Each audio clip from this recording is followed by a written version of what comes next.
November 9th, 1989, 6:53 p.m., East Berlin. A man sits in front of television cameras, sweating. His name is Günther Schabowski. He's a Communist Party official, and in approximately 7 minutes, he's going to accidentally end the Cold War. But he doesn't know that yet. Behind him, in the streets of East Berlin, border guards are preparing for another ordinary night shift. One of them is Harald Jäger. He's been a guard at the Bornholmer Street checkpoint for years. He knows the rules by heart. Rule number 1, nobody crosses without proper authorization. Rule number 2, use force if necessary. Tonight, Harald will break both rules. The press conference is running late. Schabowski shuffles through his papers, looking for the announcement about new travel regulations.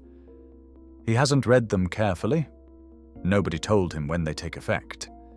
Nobody explained the procedure.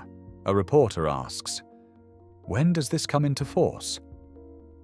Schabowski looks down at his notes. He can't find the answer. He hesitates, then says the words that will change everything. As far as I know, immediately, without delay. In living rooms across East Germany, people freeze. Did he just say what they think he said? Can they really just leave? At the Bornholmer Street checkpoint, Harald Jäger hears nothing. He's starting his shift, checking documents, watching the barrier. It's been a slow evening. A few cars, some pedestrians, normal. But in those living rooms, something is starting to happen. People are putting on their coats, grabbing their identification papers, walking toward the checkpoints.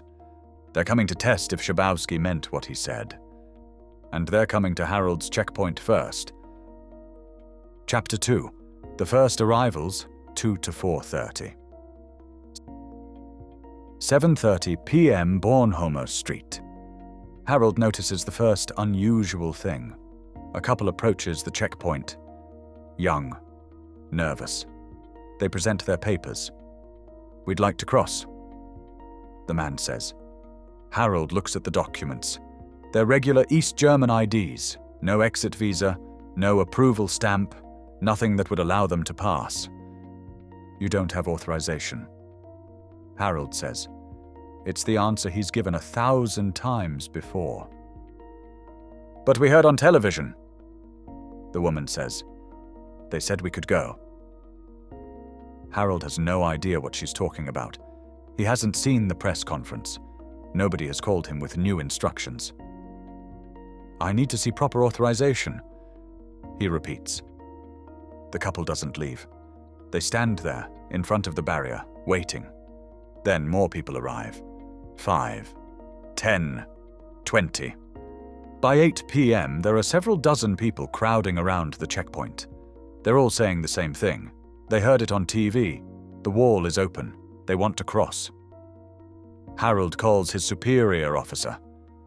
"We have a situation here. People are saying they can cross. Something about an announcement." The superior hasn't heard anything either. He tells Harald to hold his position.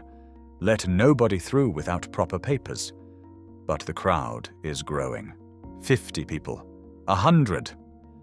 Harald looks at them through the checkpoint window. These aren't protesters. They're not carrying signs or chanting slogans. They're just ordinary people, families, old couples, students. They genuinely believe they're allowed to leave. What Harald doesn't know is that Schabowski's words have spread like lightning across East Berlin. Television, radio, phone calls. The Western media picked it up immediately and broadcast it back across the wall. East Germany opens border. By 8:30 p.m., there are 200 people at Bornholmer Street. And Harald still has no orders about what to do with them. 9 p.m., the crowd has become a mass. 500 people. Maybe more. They're packed together in the street leading to the checkpoint, and they're getting louder. Harald's checkpoint has 4 barriers. 4 narrow lanes where cars usually pass through one at a time. Now all 4 lanes are blocked by human bodies. He calls his superior again. The situation is becoming critical. What are my orders? Let me call Berlin, the superior says. In Berlin, at Stasi headquarters, there's chaos. Officials are scrambling. Did Shababski really say what everyone thinks he said? What did he mean? When is this supposed to take effect? Nobody can agree on the answers. The Stasi chief calls the Soviet military commander. Should we send in troops? The Soviet commander says he needs to call Moscow. Moscow doesn't call back. At the checkpoint, Harald makes a decision. He starts processing people individually. He takes their IDs, stamps them, and tells them they can never return. It's a permanent exile stamp. Once you cross, you're banned from East Germany forever. It's a gamble. Maybe if he shows he's doing something, the crowd will calm down. Maybe they won't all actually want to leave permanently. But it backfires spectacularly. The first person he processes walks through the barrier. The crowd erupts in cheers. Then they surge forward. "We want to go too! Process us!" Harald processes 10 more people, 20, but there are hundreds waiting. The line isn't moving fast enough. The crowd starts chanting, "Open the gate! Open the gate!" Harald is now processing people as fast as he can, but it's like trying to empty an ocean with a teaspoon. For every person he lets through, 5 more arrive to join the crowd behind them. By 9:30 p.m., there are over 1,000 people at Bornholmer Street. Harald calls his superior again. His voice is shaking now. "I cannot control this situation. I need instructions. Do I use force?" The superior is silent for a moment. Using force means shooting. It means turning fire hoses on families. It means dogs and batons and tear gas. "Hold your position," the superior finally says. But what does that mean? Harald has been holding his position for 2 hours. The crowd is now pushing against the barriers. People are shouting. Some are crying. Children are being lifted overhead to breathe. Harald looks at his fellow guards. They're terrified. They're outnumbered 200 to 1. They have weapons, yes, but can you really shoot 1,000 unarmed civilians who just want to visit their relatives in West Berlin? Some of the guards are from East Berlin themselves. They recognize faces in the crowd.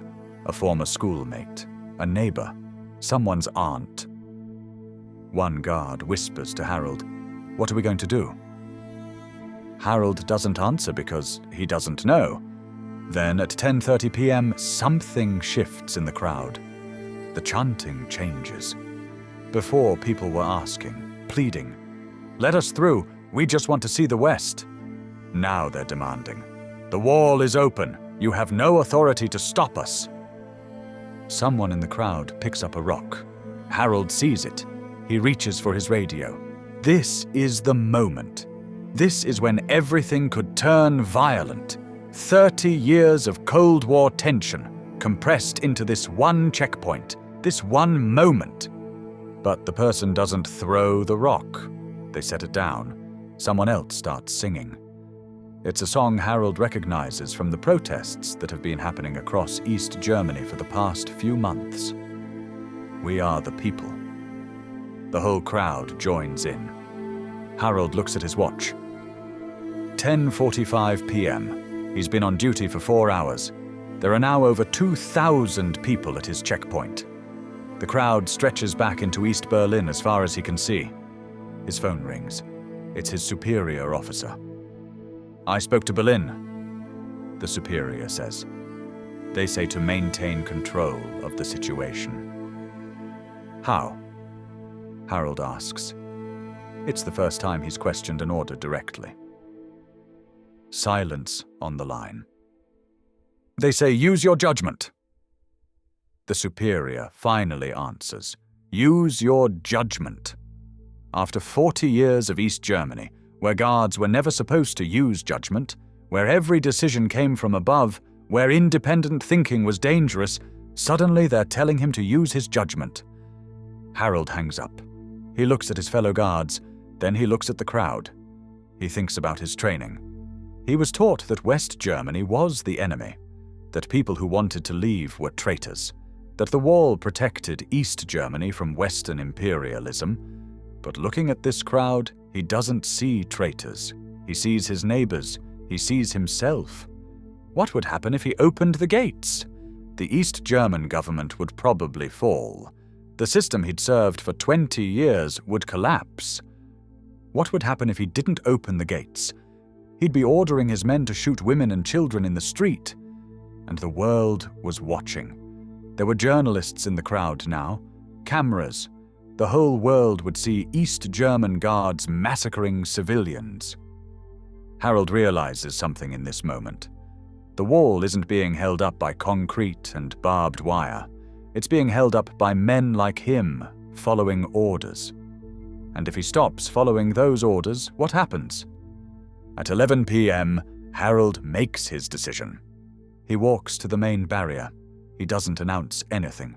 He doesn't wait for permission. He doesn't call his superior. He just opens it. The crowd doesn't move at first. They've been pushing against this barrier for hours, and suddenly it's just open. They don't trust it. Is this a trick? A trap? One man steps forward carefully. Then another. Then a woman with a child. They walk through the checkpoint. No stamps, no questions, no documents checked. They're through. The crowd realizes what's happening. Someone screams, "It's open!" And then they surge forward. Not violently, not pushing, but like water breaking through a dam. A flood of humanity pouring through the Bornholmer Street checkpoint. Harald steps aside. His fellow guards step aside. They just watch as 2,000 people stream past them into West Berlin. People are crying, laughing. Some are in shock, walking through like they're in a dream. An old woman stops and kisses Harald on the cheek. A young man shakes his hand. On the western side of the checkpoint, West Berliners have heard what's happening. They're running towards the wall from the other direction. When the first East Germans cross over, the West Germans embrace them. Strangers hugging strangers, people opening champagne bottles. Someone starts playing music. The news spreads across Berlin like lightning. The other checkpoints call Harald. "What's happening at Bornholmer? We're hearing the barrier is open." "The barrier is open," Harald confirms. One by one, the other checkpoints open. Invalidenstrasse, Checkpoint Charlie, Oberbaum Bridge. All across Berlin, the barriers lift. People start climbing onto the wall itself. West Berliners have brought hammers and chisels. They're chipping away at the concrete. East German guards watch from their towers, weapons in hand, and do nothing. The standing orders were clear. Shoot anyone trying to cross. Shoot anyone attacking the wall. But nobody shoots. By midnight, there are tens of thousands of people at the wall. By 1 a.m., hundreds of thousands.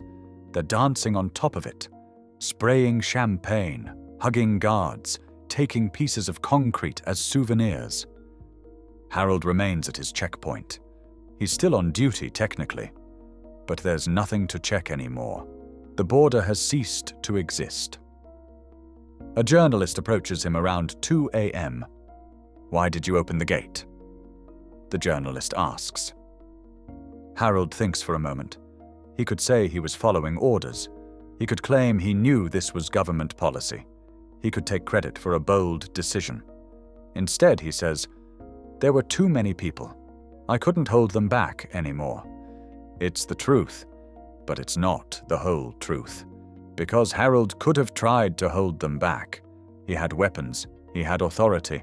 For 40 years, East German guards had held back the tide with violence. Harald chose differently. November 10th, 1989, 6 a.m. Harald is still at the checkpoint. He hasn't left his post, hasn't gone home. He's been standing here for 12 hours, watching history unfold.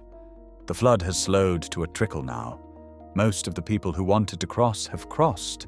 They're in West Berlin, wandering the streets in amazement, or they've gone home to sleep. But the wall is changed forever. There are holes in it now. Graffiti. People have spray-painted messages. Freedom. The wall is gone. We won. Harald's superior officer arrives at 7 a.m. He looks exhausted.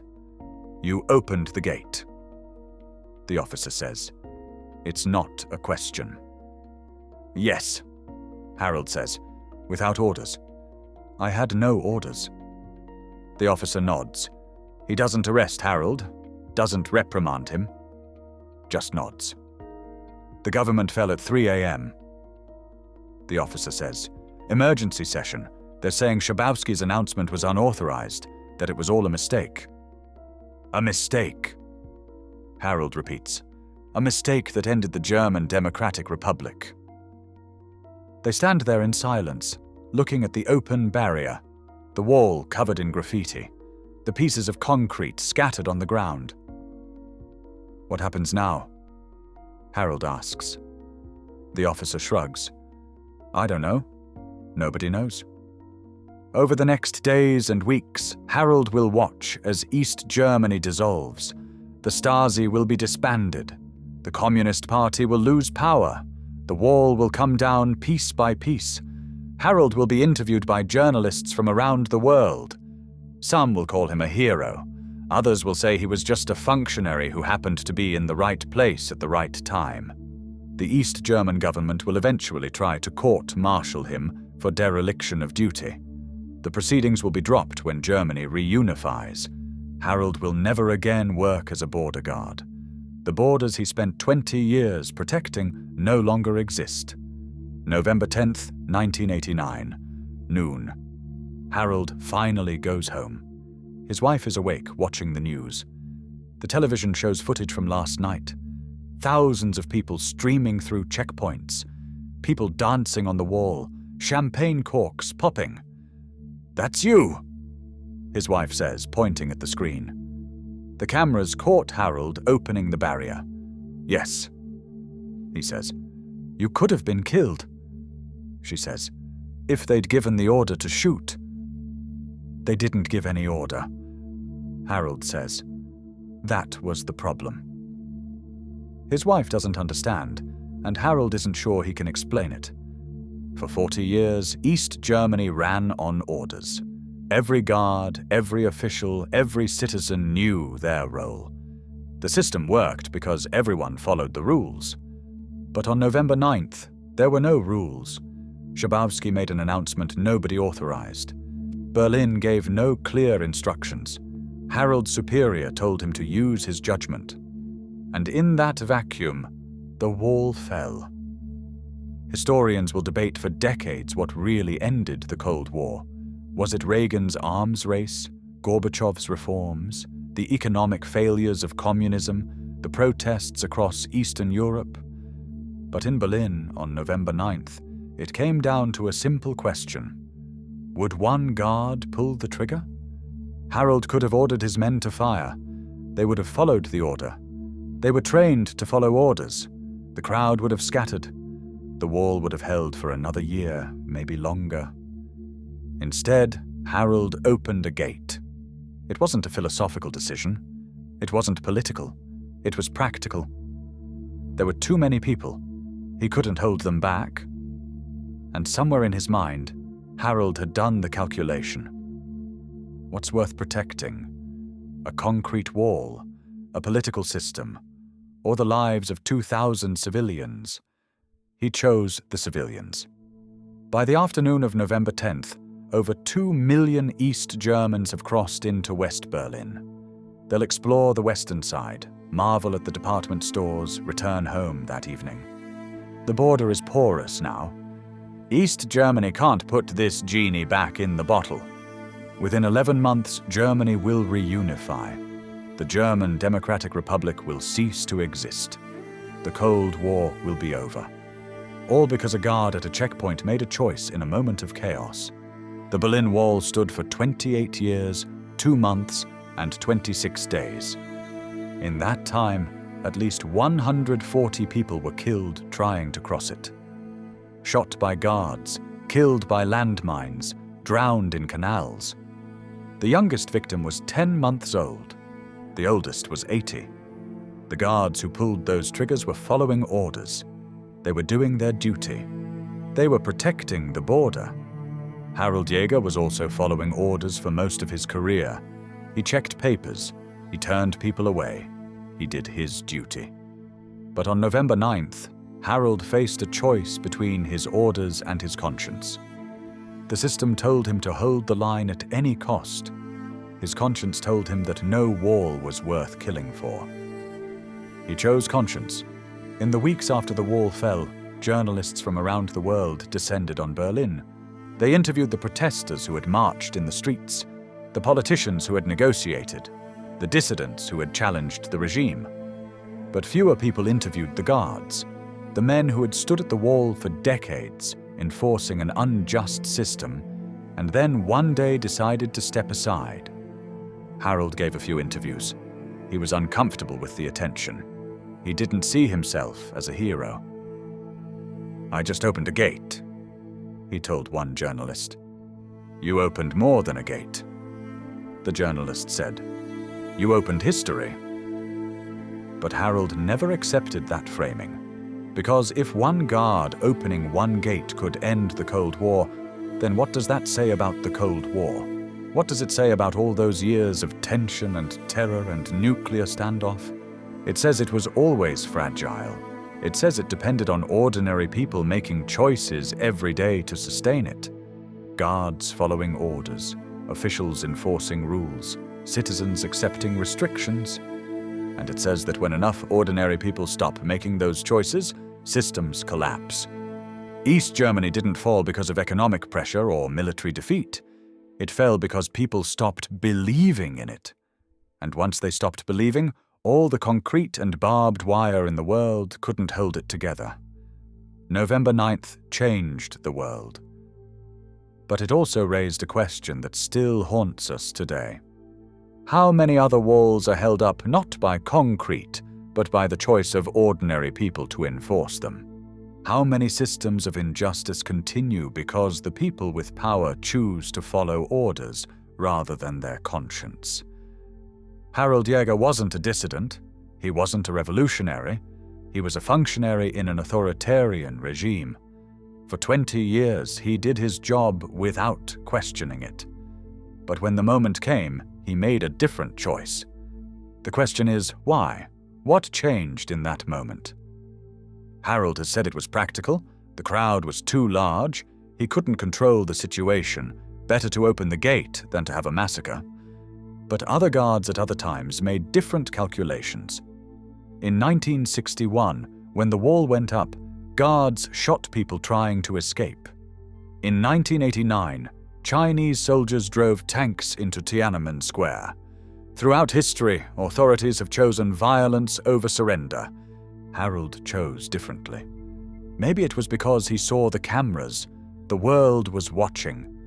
A massacre at Bornholmer Street would have been broadcast globally within hours. Maybe it was because the Soviet Union was no longer backing East Germany with the threat of invasion. The empire was crumbling. Maybe it was because Harald, in that moment, looked at the crowd and saw human beings rather than enemies of the state. Or maybe it was simply that Harald was tired. Tired of following orders. Tired of being the instrument of a system he didn't truly believe in. Tired of standing between people and their freedom. Whatever the reason, Harald made a choice. And that choice cascaded across Berlin, across Germany, across Eastern Europe. Within a year, communist governments fell in Poland, Hungary, Czechoslovakia, Romania, Bulgaria. The Soviet Union began to dissolve. The Cold War ended. All because one guard opened a gate. Or rather, because one guard chose not to shoot. Today, pieces of the Berlin Wall are scattered across the world. Museums, private collections. A section stands in front of the United Nations. Tourists visit Berlin and take photos at the East Side Gallery, where artists have painted murals on the remaining sections of the wall. They buy souvenir pieces of concrete, though many are fake, manufactured after the fact to meet demand. The checkpoint at Bornholmer Street is gone. There's a memorial there now, explaining what happened on November 9th, 1989. Harald Jäger lived quietly after German reunification. He worked various jobs. He gave occasional interviews on anniversaries of the wall's fall. He never claimed to be a hero. In 2014, he attended a ceremony commemorating 25 years since the wall fell. Chancellor Angela Merkel was there. She grew up in East Germany, behind the wall. She thanked Harald for his role in history. Harald was uncomfortable with the praise. "I just did what seemed right in the moment," he said. But isn't that what heroism is? Not grand gestures or dramatic speeches, but ordinary people doing what seems right in the moment, even when it costs them. Harald could have lost everything on November 9th. His job, his pension, his freedom. He could have been arrested for dereliction of duty or treason. Instead, he opened a gate. The Berlin Wall fell because many factors converged: economic pressure, political reform, mass protests, international pressure, but in the end, it fell because the people enforcing it chose to step aside. That's the lesson of November 9th, 1989. Systems of oppression don't collapse on their own. They collapse when the people sustaining them refuse to do so anymore. Every authoritarian regime depends on ordinary people following orders. Every unjust system requires functionaries who enforce the rules. And every one of those systems is just one choice away from collapse. On November 9th, 1989, Harald Jäger made that choice. He opened a gate, and the world changed. The question that remains is, when will the next gate open? And who will be standing there, deciding whether to shoot or to step aside? Because somewhere in the world tonight, there's a guard at a checkpoint. There's a border. There's a wall. And on the other side, there are people who just want to be free.